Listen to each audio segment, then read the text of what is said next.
d'être aujourd'hui et de pouvoir vous apporter le sermon aujourd'hui. Eh bien, notre lecture sera dans un des plus anciens des livres de toute la Bible, peut-être le plus ancien, le livre de Job. Et nous serons au premier chapitre. Alors, prenons quelques moments pour vous retrouver dans le livre de Job. Et nous serons au premier chapitre aujourd'hui.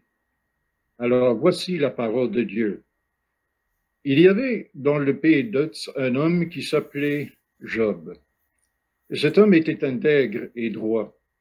Il craignait Dieu et se détournait du mal. Il avait 7 fils et 3 filles. Il possédait 7000 brebis, 3000 chameaux, 500 paires de bœufs et 500 ânesses. Il avait aussi un très grand nombre de serviteurs.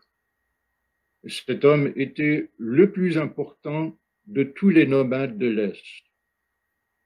Les fils de Job se rendaient visite les uns aux autres et organisaient, chacun à tour de rôle, un festin. Ils invitaient leurs 3 sœurs à manger et boire avec eux. Quand les jours de festin étaient passés, Job faisait venir ses fils pour les purifier. Il se levait de bon matin et offrait un holocauste pour chacun d'eux. En effet, il se disait, peut-être mes fils ont-ils péché, peut-être ont-ils offensé Dieu dans leur cœur. Voilà ce que faisait toujours Job. Un jour, les fils de Dieu vinrent se présenter devant l'Éternel, et Satan vint aussi au milieu d'eux. L'Éternel dit à Satan, « D'où viens-tu » Satan répondit à l'Éternel, « De parcourir la terre et de m'y promener. » L'Éternel dit à Satan, « As-tu remarqué mon serviteur Job? Il n'y a personne comme lui sur la terre. C'est un homme intègre et droit. Il craint Dieu et se détourne du mal. » Satan répondit à l'Éternel, « Est-ce de façon désintéressée que Job craint Dieu? Ne l'as-tu pas entouré de ta protection, lui, sa famille et tout ce qui lui appartient? Tu as béni le travail de ses mains, et ses troupeaux couvrent le pays. Mais porte donc la main contre lui, touche à tout ce qui lui appartient, et je suis sûr qu'il te maudira en face. » L'Éternel dit à Satan, « Voici tout ce qui lui appartient, je te le livre. Seulement, ne porte pas la main sur lui. » Satan se retira alors de la présence de l'Éternel. Alors qu'un jour, les fils et les filles de Job mangeaient et buvaient de vin chez leur frère aîné, un messager arriva vers Job et lui dit, « Les bœufs labouraient, et les ânesses broutaient à côté d'eux. Des Sabéens se sont jetés sur eux et les ont enlevés. Ils ont tué les serviteurs à coups d'épée.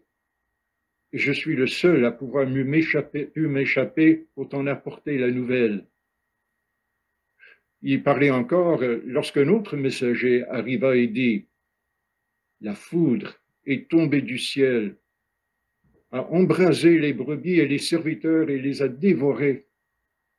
Je suis le seul à avoir pu m'échapper pour t'en apporter la nouvelle. » Il parlait encore lorsqu'un autre messager arriva et dit, « Des Chaldéens répartis en 3 bandes se sont précipités sur les chameaux et les ont enlevés. Ils ont tué les serviteurs à coups d'épée. Et je suis le seul à avoir pu m'échapper pour t'en apporter la nouvelle. » Il parlait encore lorsqu'un autre messager arriva et dit, « Pendant que tes fils et tes filles mangeaient et buvaient de vin chez leur frère aîné, un grand vent est venu depuis l'autre côté du désert et a frappé contre les 4 coins de la maison et s'est écroulé sur les jeunes gens. Ils sont morts. Je suis le seul à avoir pu m'échapper pour t'en apporter la nouvelle. » Job se leva alors, déchira son manteau et se rasa la tête. Puis il se jeta par terre, se prosterna et dit, « C'est nu que je suis sorti du ventre de ma mère et c'est nu que je repartirai. L'Éternel a donné et l'Éternel a repris. Que le nom de l'Éternel soit béni. » Dans tout cela, Job ne pécha pas. Il n'attribua rien d'inapproprié à Dieu. Alors, prions. Notre Père, nous voulons nous remettre entre tes mains aujourd'hui devant cette parole qui est toujours d'une actualité saisissante et aussi d'un réconfort très profond pour nous aujourd'hui, surtout devant la souffrance. Seigneur, nous savons qu'il y a des injustices dans ce monde que nous pouvons causer nous-mêmes par notre péché. Il y a des souffrances causées par les péchés des autres et nous encaissons également des péchés venant des autres. En même temps, Seigneur, il y a des choses qui nous arrivent, des choses pénibles, de chagrin. Donc, il n'y a apparemment aucune cause, aucune explication et nous restons parfois dans un chagrin, bouche bée et parfois dans la désespérance. Seigneur, nous venons aujourd'hui nous remettre entre tes mains et plus particulièrement pour que tu nous éclaires à travers ce texte et ce livre. Tu l'as mis dans ta parole parce que tu veux te révéler à travers ce texte et parce que tu sais mieux que quiconque que nous avons tous besoin d'entendre ta voix et d'y recevoir également ton réconfort et ton espérance. Alors réconforte-nous aujourd'hui, nous te prions. Rassure-nous aussi de ta présence et de ta suffisance en toutes choses. Et permets, Seigneur, à travers des moments les plus difficiles de notre vie, de simplement nous reposer en toi et par ta grâce aussi de pouvoir réconforter ceux et celles autour de nous qui souffrent aussi, même parfois plus que nous. Alors c'est avec gratitude que nous voulons écouter et on te prie de bien vouloir appliquer cette parole à notre vie, individuellement, en tant que couple, si nous sommes mariés, en tant que famille avec nos enfants, au sein de ton Église, au travail et dans notre témoignage auprès de la société. Et en toute chose, nous te prions de bien vouloir recevoir la gloire que tu mérites par Jésus notre Seigneur. Amen. J'aimerais commencer ce matin par une petite histoire. L'été dernier, mon épouse, Darrell et moi avons passé quelques jours à faire du camping et du kayak au lac Mégantic, dans les cantons de l'Est. Quelle beauté! Ce fut un temps vraiment merveilleux. Mais à lac Mégantic même, ça n'a pas toujours été un temps magnifique. Par exemple, vous souvenez-vous de l'an 2013, quand un train hors de contrôle a déraillé en haut de la ville et descendu la pente à très grande vitesse et s'est écrasé au centre de la ville. Il y a eu un énorme brasier et 47 personnes y sont mortes. Et pendant une période très longue après, peut-être même jusqu'à nos jours, il y a eu un grand chagrin et une profonde souffrance parmi les gens de cette ville. Si vous êtes comme moi, vous voulez que notre vie se déroule à peu près normalement, si je peux le dire comme cela, en toute sûreté, si c'est possible. Nous voulons contrôler notre vie et si c'est possible, nous voulons même contrôler la manière dont nous mourrons. Mais la vie est rarement comme cela. La vie n'est pas toujours comme on la souhaite. Et parfois, hélas, elle démolit ce que nous estimons être bon et sage. Et voilà pourquoi ce récit de Job a été écrit. Nous ne savons pas grand-chose au sujet de la vie de Job. Certains savants pensent qu'il a vécu peut-être à l'époque de Moïse, donc environ 1400 ans avant Jésus-Christ. D'autres savants, qui croient toujours à la parole de Dieu, pensent qu'il n'a jamais existé sur le plan historique, mais que sous l'inspiration de Dieu, le Saint-Esprit, cette histoire a été écrite pour nous aider à réfléchir justement à notre relation avec Dieu et avec les autres, mais surtout au milieu de nos plus profondes peut-être souffrances. Et d'autres, et c'est ma propre compréhension, d'autres soutiennent que Job a bel et bien existé, mais que l'auteur de ce livre a pris la vie de Job pour en faire une parabole. Quel genre de parabole? Eh bien, une parabole qui nous montre la sagesse la plus profonde qui soit. Et la voici. Comment faire confiance à Dieu lorsque la souffrance nous frappe durement et de manière tout à fait inattendue? Alors, lorsqu'on regarde la trame de l'histoire, il y a quelque chose ici qui résonne à travers l'histoire et qui résonne pour nous aujourd'hui. Parce que le premier chapitre de Job est un peu comme un étau à deux mâchoires. Et les deux mâchoires se referment de plus en plus sur Job à travers tout le livre. Et dans un sens, les deux mâchoires de cet étau se referment sur nous au XXIe siècle. Dans les versets 1 et 22, donc le premier verset et le dernier verset, il y a un peu comme un côté, une mâchoire, si je peux le dire, de l'étau qui se resserre. Donc le premier verset, il y avait dans le pays d'Uz un homme qui s'appelait Job. Cet homme était intègre et droit. Il craignait Dieu et se détournait du mal.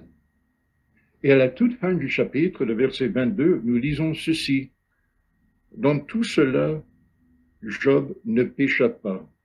Il n'attribua rien d'inapproprié à Dieu. Donc, d'un côté, si vous voulez, une mâchoire de l'étau, ce texte dit que Job est juste. Et il a besoin de l'entendre. Et nous avons besoin de l'entendre aussi. Car la souffrance nous paraît très souvent comme en étant tellement injuste. Ensuite, dans les versets 9 à 11, on voit se refermer l'autre mâchoire de l'étau, l'autre côté. Et donc, dans les versets 9 à 11, nous lisons ceci. Satan répondit à l'Éternel, « Est-ce de façon désintéressée que Job craint Dieu? Ne l'as-tu pas entouré de ta protection, lui, sa famille et tout ce qui lui appartient? Tu as béni le travail de ses mains, et ses troupeaux couvrent le pays. Mais porte donc la main contre lui et touche à tout ce qui lui appartient, et je suis sûr qu'il te maudira en face. » Ce côté de l'étau dit, « Ah mais non, il n'y a pas de justice ici. Il n'y a pas de juste au cœur de la souffrance. Au contraire, partout où il y a de la souffrance, il y a de l'injustice. Il y a toujours quelqu'un ou quelqu'une à blâmer. Il faut trouver le coupable. » Alors, allons un petit peu plus loin ici. Dans la langue hébraïque, le mot pour l'accusateur, c'est le mot hashatan. Et donc, vous entendez probablement en français le mot Satan. Et donc, on traduit souvent cela comme un dialogue entre Dieu et l'accusateur, entre Dieu et Satan. Et c'est tout à fait possible. Et donc, c'est une traduction tout à fait plausible. La seule difficulté, peut-être, c'est que dans presque tout le reste de la Bible, Dieu ne traite pas Satan de cette manière. Alors, si nous voyons ce récit plutôt comme une parabole, alors l'accusateur viendrait vraiment de parmi le peuple de Job. Il représente donc une fausse sagesse, une sagesse qui paraît comme en étant très pieuse, mais qui est tout à fait fausse, car il s'agit d'une fausse sagesse qui cherche à savoir qui est à blâmer pour toute sa souffrance. Je m'explique un petit peu plus. Dans un sens, le livre de Job est un peu comme une version très ancienne et très orientale de ce que nous appelons aujourd'hui la déconstruction. Par exemple, depuis les années 1970 environ, ici en Occident, on aime déconstruire. On aime déconstruire la société, on aime déconstruire les gens. On dit, ah, chacun, chacune se construit leur propre identité, chacun, chacune a son propre programme, sa façon de faire, sa raison d'être.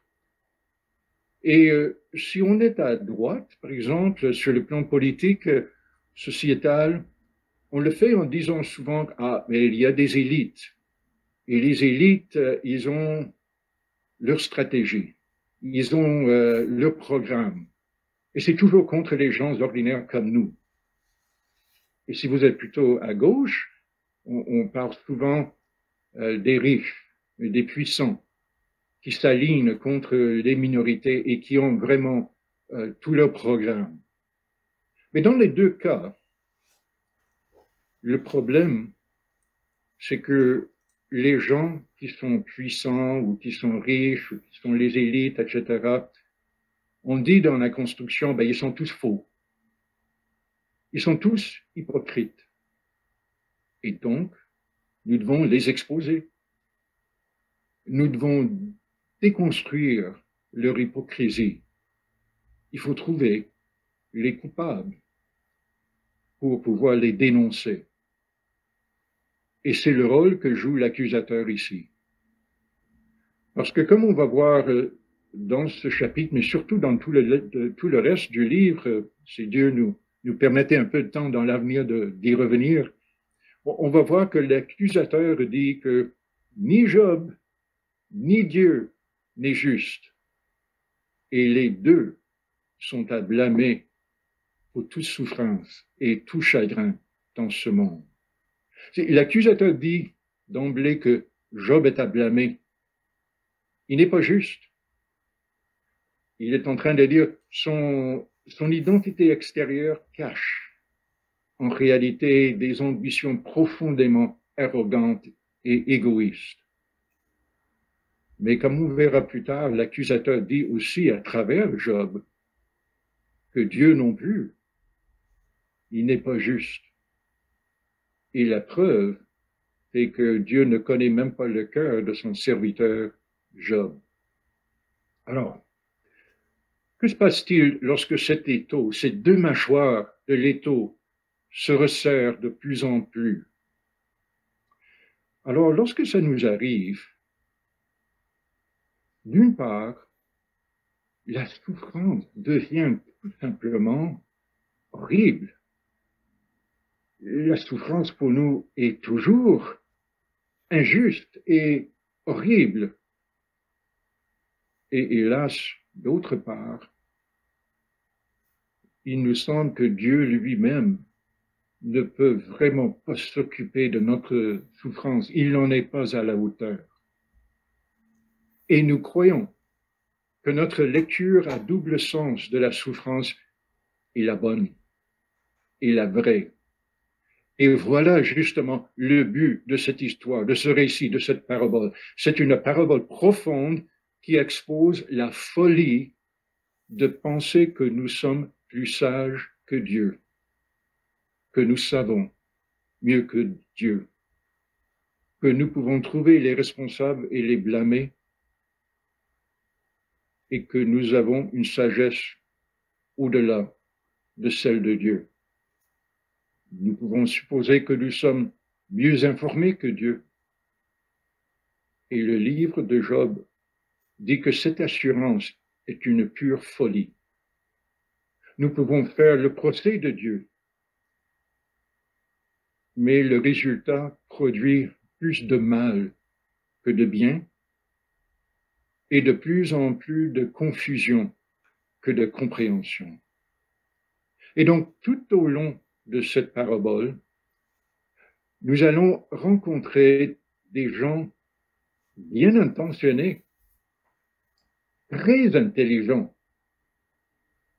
très scolarisés et instruits,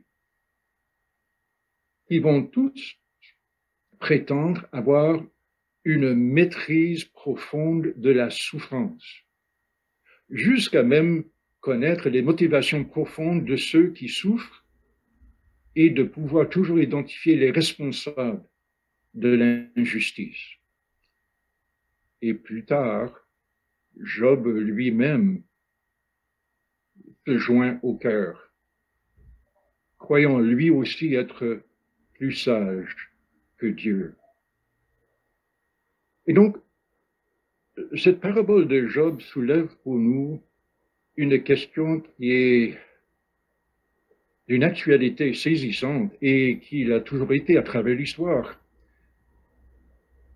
à savoir où nous sortir de cet étau qui se resserre sans cesse.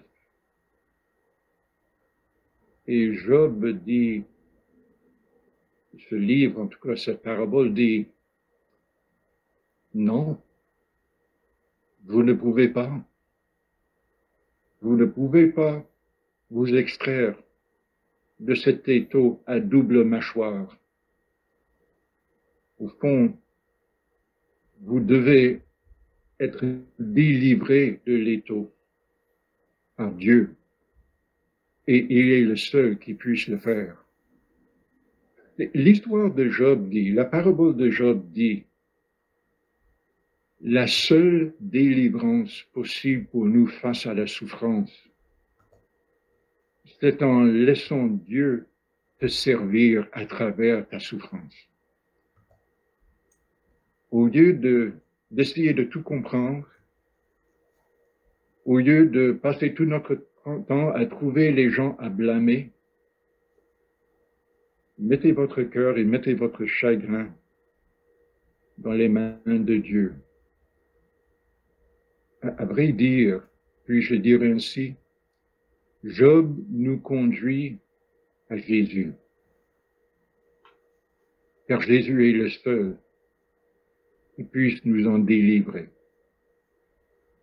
C'est pour cette raison que l'apôtre Paul, lorsqu'il écrit sa première lettre aux Corinthiens, au premier chapitre, les versets 18 et 19, 1 Corinthiens 1, 18 et 19, Paul dit ceci, car la parole de la croix est une folie pour ceux qui périssent, mais pour nous qui sommes sauvés, elle est une puissance de Dieu.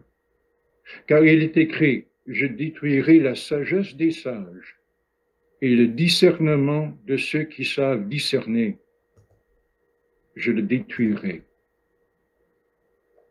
Eh bien, je vous invite à réfléchir à comment Job nous amène à Jésus. D'un côté, la mort de Jésus sur la croix semble être une pure folie. Pourquoi? Parce que c'est le comble de la souffrance injuste. Et à première vue, il n'y a aucun sens pour quelque chose de si horrible. Mais de l'autre côté, la mort de Jésus est l'expression la plus profonde de la bonté, de la miséricorde et de la puissance de Dieu. Pourquoi? Parce que Dieu lui-même vient à nous pour prendre sur lui tout notre mépris envers lui et toute notre haine envers notre prochain. Et j'aimerais vraiment insister sur ce point. Il est très important. Jésus vient pour réconcilier Dieu avec nous en prenant sur lui-même toute notre injustice. Et il le fait sur le plan humain, en tout cas, de la manière la plus juste, pardon, plus injuste qui soit, la manière la plus injuste qui soit, à travers la torture et la mort d'un innocent. C'est ce qui est si difficile pour nous. Comment un Dieu si bon peut-il nous apporter son pardon d'une manière si horrible? Et c'est là le fond, le cœur de notre défi. Pouvez-vous faire confiance à lui parce que vous ressentez au plus profond de vous-même qu'il sait mieux que vous que faire avec votre vie et avec la vie des autres tout autour de vous? Pouvez-vous vraiment vous remettre entre ses mains dans l'assurance qu'il sait mieux que vous que faire avec votre vie et surtout à travers l'adversité? J'aimerais illustrer mes propos par une histoire que voici. Il y a quelques années, j'ai lu un roman intitulé The Shack, écrit par l'auteur chrétien Paul Young. Il y a beaucoup de bons points dans ce livre, il y a des points aussi peut-être à remettre en question, mais peu importe. Dans ce roman, Mac, qui est le personnage principal, il vit quelque chose d'horrible, l'enlèvement et le meurtre de sa fille âgée de 10 ans. Or, dans le roman, 3 ans plus tard, Mac est toujours complètement brisé par le chagrin. Alors, il rencontre Dieu dans la cabane où le meurtre a eu lieu. Et voici un court dialogue entre Mac, dans son chagrin, et Dieu, le Père. Dieu dit, ne pense jamais que ce que mon fils a fait ne m'a pas coûté cher. L'amour laisse toujours des cicatrices profondes parce que nous étions là, ensemble. Mac répond, à la croix? Attendez, je croyais que vous l'aviez abandonné. Mon Dieu, pourquoi m'as-tu abandonné tout cela? Dieu, tu ne comprends pas ce mystère. Peu importe ce qu'il a ressenti, je ne l'ai jamais abandonné. Mac. Mais voyons, comment peux-tu dire cela? Tu l'as abandonné tout comme tu m'as abandonné moi. Dieu,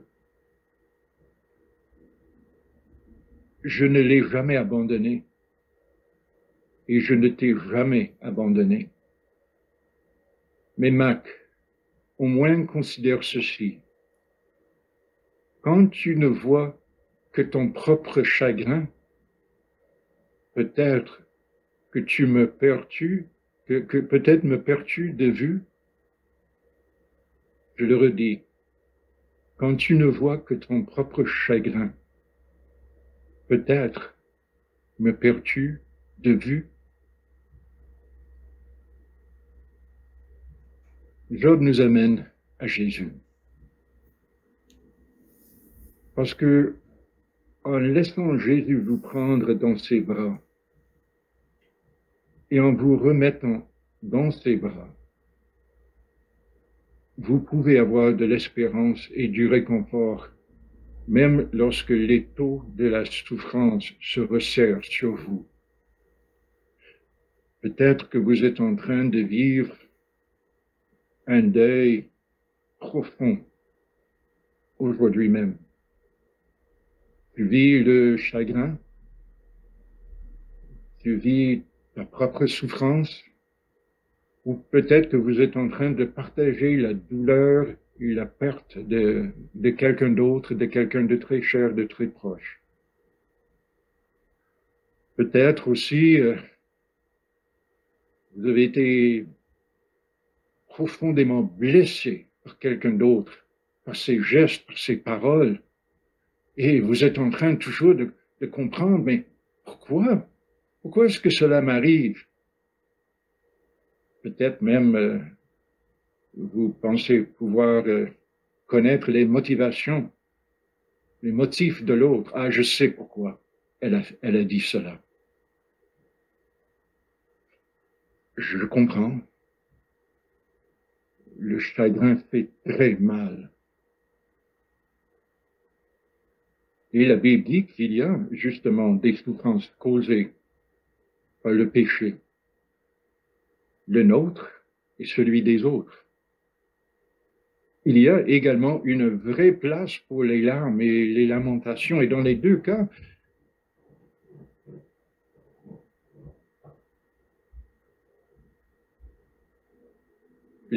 voici où Job et Jésus vous portent et vous emmènent. Vous pouvez faire confiance à Dieu, mais à Dieu seul. Il est le Père qui aime tant son Fils, mais qui l'a laissé souffrir pour guérir sa relation avec vous. Alors, considérez ceci, s'il vous plaît. Si Dieu sait ce qu'il fait à la croix, il saura sûrement savoir-faire dans votre vie. Il saura sûrement ce qu'il fait avec votre vie, y compris dans la souffrance. Et en terminant, permettez-moi de formuler ceci un peu à la fois à travers un commentaire négatif et un commentaire plutôt positif. D'abord, le commentaire négatif face à la souffrance, lorsque nous voulons laisser Dieu nous prendre dans ses bras, parce qu'on est vraiment sans compréhension et sans réponse. Eh bien, de façon négative, rappelez-vous simplement que vous n'êtes pas Dieu. Et il y aura dans notre vie tout simplement des moments où il vous sera impossible de savoir pourquoi Dieu amène la souffrance dans votre vie. Si vous prétendez, par exemple, savoir mieux que Dieu, en remettant en question sa justice et sa façon de faire,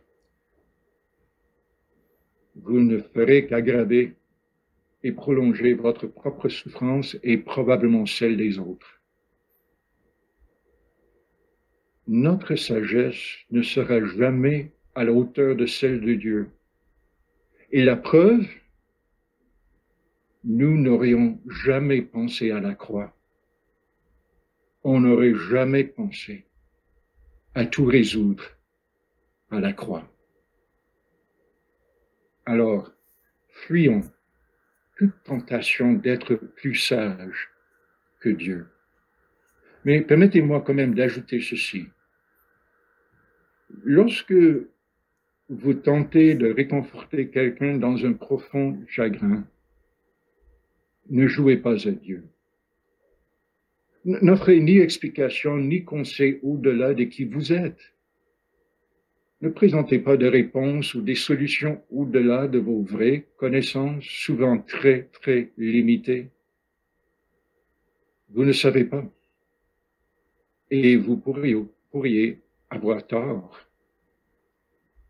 Souvent, la meilleure chose à faire est simplement de vous asseoir à côté de la personne qui souffre, peut-être même de la prendre dans vos bras et de ne rien dire. Et maintenant, un commentaire un petit peu, j'espère, plus positif. Laissez Jésus vous tenir Laissez Jésus vous servir, surtout à travers votre souffrance et votre chagrin. Laissez Jésus vous servir à travers vos frères et sœurs dans votre Église. Car souvent, c'est à travers eux qu'il vous apportera son réconfort. Dieu donne sa grâce au jour le jour, un jour à la fois, un jour après l'autre. Alors soyons patients. Lorsque votre âme est déchirée par le chagrin, la sagesse de Dieu peut mettre un certain temps à vous paraître, en tout cas un certain temps avant que vous ne ressentiez son réconfort et sa guérison. Mais petit à petit, le plus souvent avec d'autres, Jésus nous amène à faire l'expérience de son réconfort, qui devient de plus en plus profond que notre chagrin. Nous découvrons que nous n'avons vraiment rien expliqué, car le mal, le péché, sont par définition irrationnels et donc inexplicables. Jésus guérit d'une manière toute différente, la manière de la puissance et de la sagesse de Dieu. Et la sagesse et la puissance de Dieu s'opèrent ainsi. Dieu vous prend dans ses bras. Il vous réconforte et vous assure qu'il vous aime autant qu'il aime son propre Fils, qui est mort et qui est ressuscité pour vous. Alors, laissons Dieu être Dieu. Laissons-le nous prendre dans ses bras. Faites-lui confiance. Nous n'avons vraiment pas besoin de comprendre ou de dire quoi que ce soit. Ou comme le dit Proverbe chapitre 1, le verset 7, et je cite, « Le silence dans les bras de Dieu est le commencement de la sagesse. » Alors voilà, c'est tout pour aujourd'hui. À suivre la prochaine fois, Dieu voulant. Alors prions. Notre Dieu et Père céleste, dans ton grand amour éternel, tu as donné ton Fils bien-aimé. Tu as fait cela pour nous, même si nous ne méritons pas une telle compassion et une telle miséricorde. Aide-nous à apprendre à te faire confiance dans l'adversité et la souffrance. Certaines de nos souffrances sont liées à la maladie, d'autres consistent à accompagner les autres dans la maladie. Parfois, nous sommes confrontés à notre mort imminente, parfois celle des autres. Mais le pire, Père, c'est peut-être lorsque nous sommes confrontés au rejet, simplement parce que nous sommes tes disciples, Seigneur Jésus. C'est pourquoi nous prions, même aujourd'hui, encore plus profondément pour nos frères et sœurs chrétiens qui font face à la souffrance et à la persécution. Et nous prions pour ta miséricorde dans la vie de toutes les personnes confrontées à la persécution. Père, nous ne sommes pas toi. Nous ne pouvons pas connaître les motifs des autres. Nous ne pouvons pas toujours expliquer pourquoi tu me permets la souffrance dans nos vies. Mais ta croix, Seigneur Jésus, est la seule explication qui nous suffit. Tu es suffisant pour que nous te fassions confiance, tant pour cette vie que pour la vie à venir. Alors nous te demandons de nous réconforter aujourd'hui et aide-nous, Seigneur, à réconforter les autres. Garde les yeux de nos cœurs fixés sur toi, Seigneur Jésus, l'auteur de notre foi, mais aussi celui qui s'engage à nous amener auprès de toi, dans toute ta gloire. Et nous prions, ensemble et individuellement, en ton nom, Seigneur Jésus. Amen.